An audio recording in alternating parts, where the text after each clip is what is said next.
प्रदूषण की real time information के लिए आज ही स्काईमेट AQI ऐप डाउनलोड करें और अपनों की सेहत का रखें ख्याल।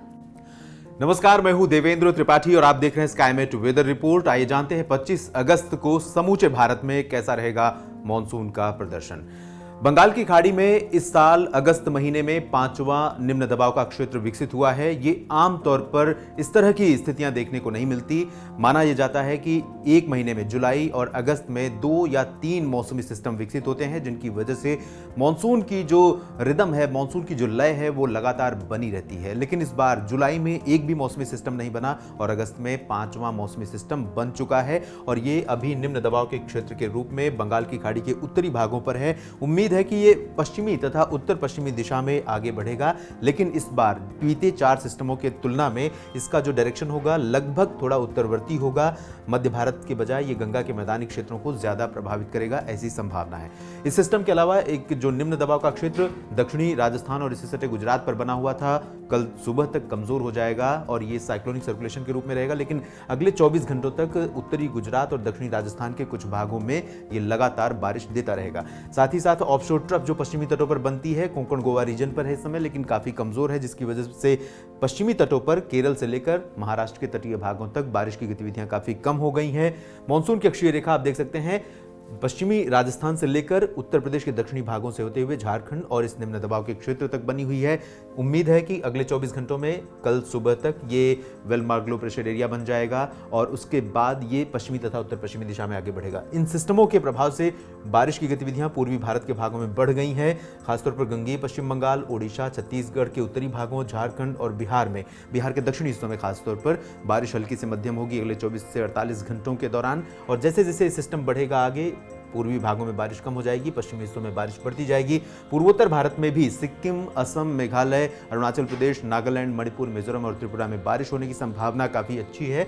असम, मेघालय और नागालैंड, अरुणाचल में कुछ स्थानों पर भारी वर्षा की भी संभावना रहेगी। बिहार के उत्तरी भागों में फिलहाल मानसून कमजोर रहेगा, लेकिन पूर्वी उत्तर प्रदेश में जैसे जैसे सिस्टम आगे बढ़ेगा, उम्मीद है कि बारिश की गतिविधियां यहां पर बढ़नी शुरू हो जाएंगी अगले 24 घंटों के दौरान। फिलहाल पूर्वी उत्तर प्रदेश और उत्तर प्रदेश के तराई वाले इलाकों में, यानी ये जो इलाके हैं नेपाल से सटे हुए, इन भागों में कुछ स्थानों पर हल्की से मध्यम बारिश हो सकती है।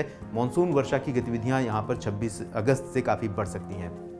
इसके अलावा उत्तर भारत के बाकी हिस्सों में दिल्ली, हरियाणा, पंजाब के जो दक्षिणी इलाके होंगे, इन भागों में मौसम मुख्यतः साफ और शुष्क रहेगा, लेकिन पंजाब और हरियाणा के तराई क्षेत्रों में भी कुछ स्थानों पर हल्की से मध्यम वर्षा उसी तरह से हो सकती है जिस तरह से उत्तर प्रदेश के पश्चिमी तराई क्षेत्रों में संभावित है। उत्तराखंड और हिमाचल प्रदेश के दक्षिणी हिस्सों में काफी अच्छी बारिश देखने को मिल सकती है आगामी 24 घंटों के दौरान, और जम्मू कश्मीर के जम्मू में भी हल्की बारिश हो सकती है। बाकी पर्वतीय क्षेत्रों में मौसम मुख्यतः साफ और शुष्क रहेगा। उत्तरी राजस्थान और पूर्वी राजस्थान में भी अगले 24 घंटों के दौरान मौसम मुख्यतः साफ और शुष्क रहने का अनुमान है। मध्य प्रदेश में भी आप देख सकते हैं मॉइस्चर यहां जरूर रहेगा, बादल आते जाते रहेंगे, लेकिन ज्यादातर जगहों पर बारिश की गतिविधियां बहुत कम हो गई हैं सिस्टम के आगे जाने से, और इस सिस्टम की वजह से इसका प्रभाव अभी मध्य प्रदेश पर नहीं दिखेगा, लेकिन 26 और 27 अगस्त से मध्य प्रदेश के पूर्वी और उत्तरी भागों में इस सिस्टम के कारण बारिश की गतिविधियां देखने को मिल सकती हैं। महाराष्ट्र में विदर्भ और मराठवाड़ा, मध्य महाराष्ट्र के लगभग सभी क्षेत्रों में कल यानी 25 अगस्त को मौसम मुख्यतः साफ रहने की संभावना है। दक्षिणी छत्तीसगढ़ में भी मौसम साफ रहेगा। महाराष्ट्र के कोंकण रीजन में, उत्तरी कोंकण में खासतौर पर कुछ स्थानों पर वर्षा हो सकती है। गुजरात के इलाकों में आप देख सकते हैं बारिश यहां पर जारी है, लेकिन अब सौराष्ट्र और गुजरात के पूर्वी क्षेत्रों में बारिश बहुत कम हो जाएगी। कच्छ के क्षेत्र में ही बारिश की गतिविधियां आगामी 24 घंटों के दौरान देखने को मिल सकती हैं। और दक्षिण भारत की तरफ चलें तो तेलंगाना के कुछ हिस्सों और उत्तरी तटीय आंध्र प्रदेश को छोड़कर दक्षिण भारत के लगभग ज्यादातर जगहों पर मानसून कमजोर रहेगा। केरल, आंतरिक कर्नाटक, रायलसीमा, तमिलनाडु में मौसम मुख्यतः साफ और शुष्क रहने की संभावना है, लेकिन छिटपुट बारिश कहीं कहीं पर इन भागों में देखने को मिल सकती है। तो देश भर में कुछ इस तरह से रहेगा मानसून का प्रदर्शन आगामी 24 घंटों के दौरान।